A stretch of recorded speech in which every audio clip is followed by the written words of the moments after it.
Ayun, good evening mga paps. Ito ang masasabi ko rito. Mahirap palang magbiyahe ng ganitong oras.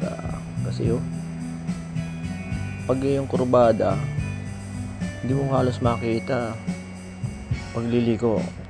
Tingnan nyo rito, after nitong mawala. Kasi sinusundan ko tong truck dahil hindi ko makita yung mga likuan. Pero hindi pala magandang ideya kung pupunta ka sa ganitong lugar na madilim ang kalsada tapos zigzag, bundok. Pero ang maganda lang rito, masasabi ko, ang sarap ng hangin, ang lamig. Ayan, inalagpasan ko yung truck. Dito na medyo ako nahirapan kasi hindi ko na alam kung kailan ako liliko kasi yung liko na yun, yung mga part na madilim na gano'n, hindi mo alam kung kailan ka mag-curve dahil yung mga sign minsan wala yung ibang curve niya wala nakalagay na gano'n yung signs. So medyo mahirap pag ganito. Kaya pala nagtataka ako. Wala akong kasabay na motor na bumabiyahe. O halos wala kayong makakita nagbabiyahe diyan, Yun, ang dilim Ayun, may makasalubong ka man. Halos pa isa-isa lang. Ayun, ito 4 AM to ng gabi ng umaga, madaling araw na to. Kasi ang sarap ng hangin, kaya sarap pag-drive. Kaya lang yun medyo mabubulaga ka doon sa kurbada. Lalo ko first time ko itong bumiyahe ng ganito. 2 oras yung sigsag dito. Ayan, ang lalalim ng mga banking dito. Kaya nag-alala lang ako ng takbo kasi mahirap bumubulaga lang yung kurbada Ayun, so pinapayo ko kung babiyahe kayo ng ganito, dahan-dahan lang ng takbo kasi talagang mabubulaga ka sa bangin. Kasi bangin po yan, nakita ko nung araw yan, dumaan ako dyan. Nasa taas ng bundok tong lugar na to. So kaya malamig na sa parang Labo, Santa Elena, part ng Quezon, Camarines Norte. Yung 3 bayan, puro bundok siya, puro sigsag. So almost 2 hours na sigsag. Pero masarap kasi ang lamig ng hangin, sarap ng hangin. Yan nga lang, medyo mag-iingat ka sa pagliko-liko kasi hindi mo makikita yung Swerte ka pag may kasalubong ka, makikita mo yung ilaw. Pero pag wala, tulad niya, hindi mo alam kung baka mabulaga ka. Ayun. Pero anyway, first time yan, exciting, masaya. Kumbaga, sinubukan ko kasi hindi ko pa na-try mag-drive ng ganyang kalayo. At saka zigzag, at saka madilim pa. So yung takot, yung alangan, inalis ko na yon. Ang baga, ito, laban to kung ano mangyari dito sa na to. Pero ina-advise ko nga, sa araw na lang kayo bumiyahe kung kasi medyo nakakatakot yan may part na ang dilim-dilim. Ang dilim ng lugar baka may makita kang white lady dyan, baka magulantang ka. Anyway, wala naman siguro dyan. May white lady man dyan, siguro naka-red na. Ayan, ang dilim ng lugar tapos ang takbo ko dyan is lang.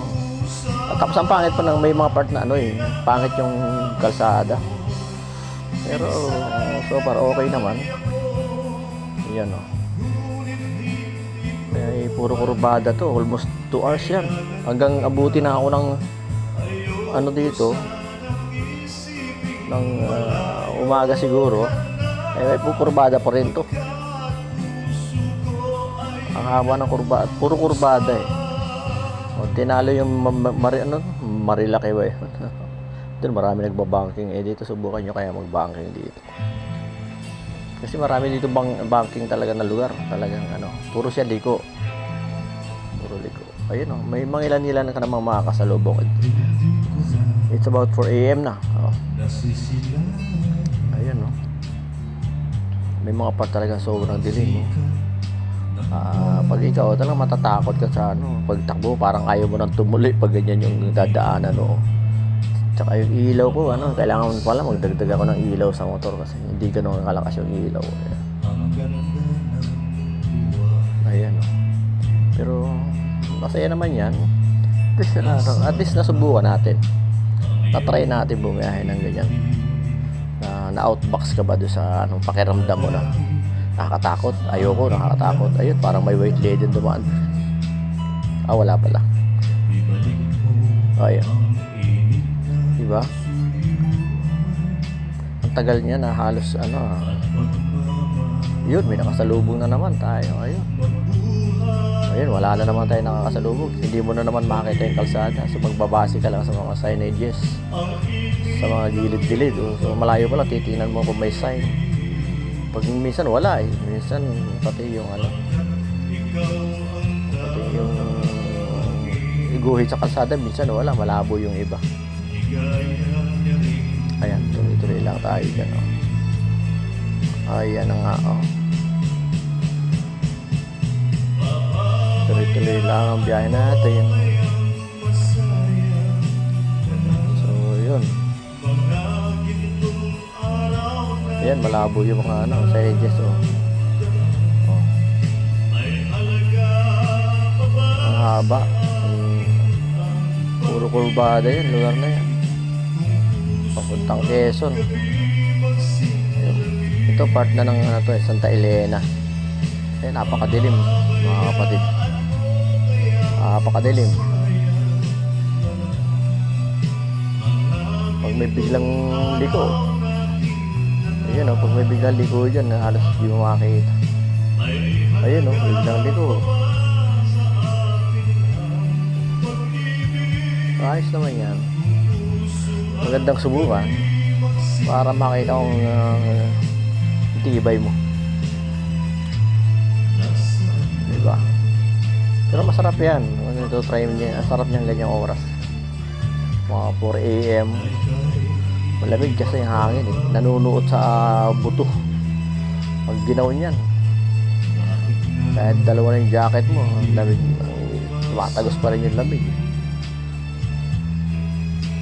Pero masarap. Ayan, tuloy-tuloy lang tayo. First time ko umuwi ng pumunta ng Bicol. So lapit na tayo ng 8 oras ang travel time, Manila to Bicol. So ito, pabalik na ako nito. Galing na ako ng Bicol nito, pabalik na ng Manila. So umalis ako ng 4 AM. So ito ang ko sa highway. Mahirap pala pag pag gabi, madilim. Ayun, wala ka halos makakita dun sa kasi may mga bundok kasi. So yun, may mga hindi mo makita. May mga part ng kalsada na halos mabubulaga ka na lang. Ayan, tuloy-tuloy lang ang biyahe natin. Sana walang white lady na dumating. Tuloy-tuloy lang tayo. Ayan, yung mga part na yan, mahirap matulin ka dyan kasi pag nagkamali ka, diretso ka sa bangin. May part dyan ako yung medyo nalito. Akala ko tuloy-tuloy, paliko na pala yung kalsada. Medyo nagulat ako kasi paliko na pala. Akala ko straight line pa rin kasi malabo yung guhit So buti na itong dala kong motor, maayos-ayos na maasahan mo naman pagdating sa mga preno. Ayan, ang haba ng nito, haba ng banking, haba ng kurbada, daming kurbada, daming curve line. Ayan, so tuloy-tuloy lang tayo.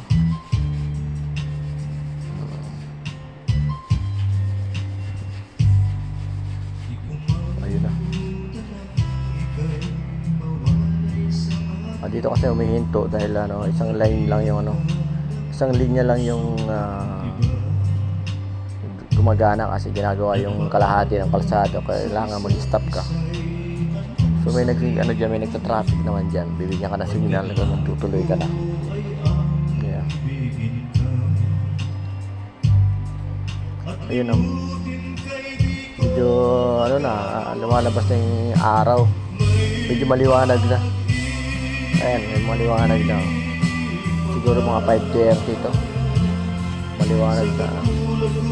Pero malamig pa rin yung lugar.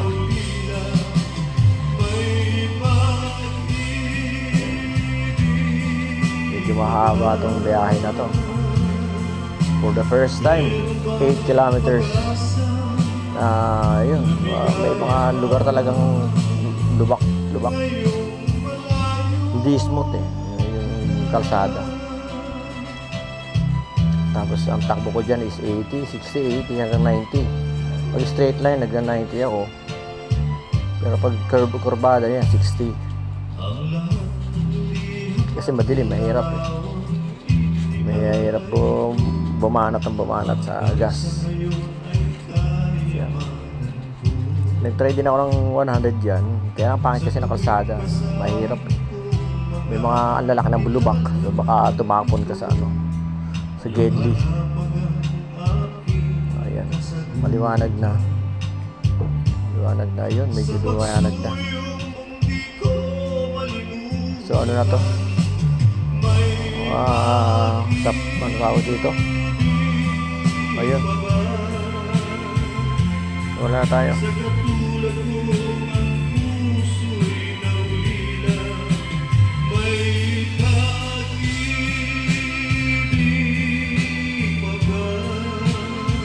Nangyari?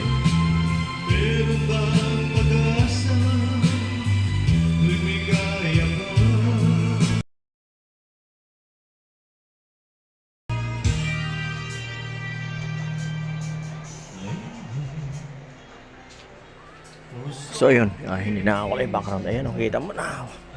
Medyo maraming rito, likuan. So medyo malalim yung, medyo matuling kasi yung tabo ko, kaya yung medyo babangking ka ng konti.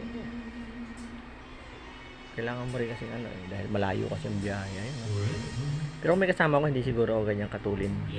Nagsosolo lang kasi ako. Kaya medyo mabilis yung takbo ko. Kaya lang, ayan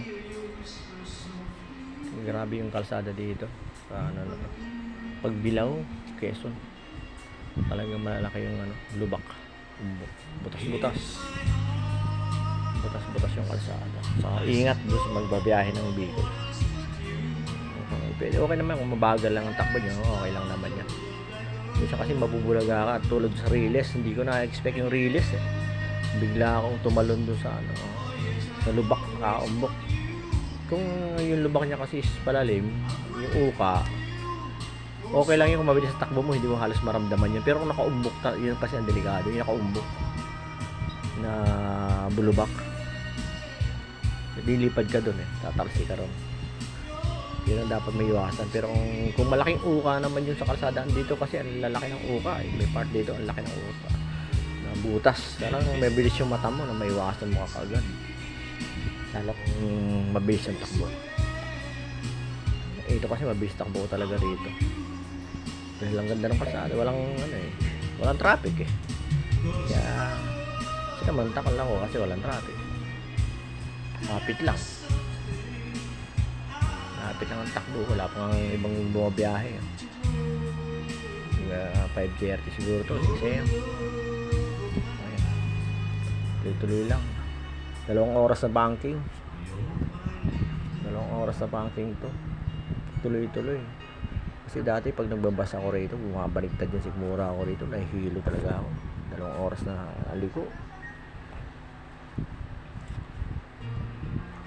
So may straight lang ng konti, tapos liko na naman. Ayan ayun, halos sayad grabe yung banking dun ayun so siyempre lang matsambahan, yun lang. Shoot ka sa bangin. Pero dito wala nang bangin. Yung part na madilim kanina yun, puro bangin yun puro bundok kasi ito medyo nasa na to nasa baba na to. So marami lang talaga siyang liko-liko. Yung part na madilim kanina yun, bangin yun mga yun puro bundok yun Ito nasa bandang baba na to.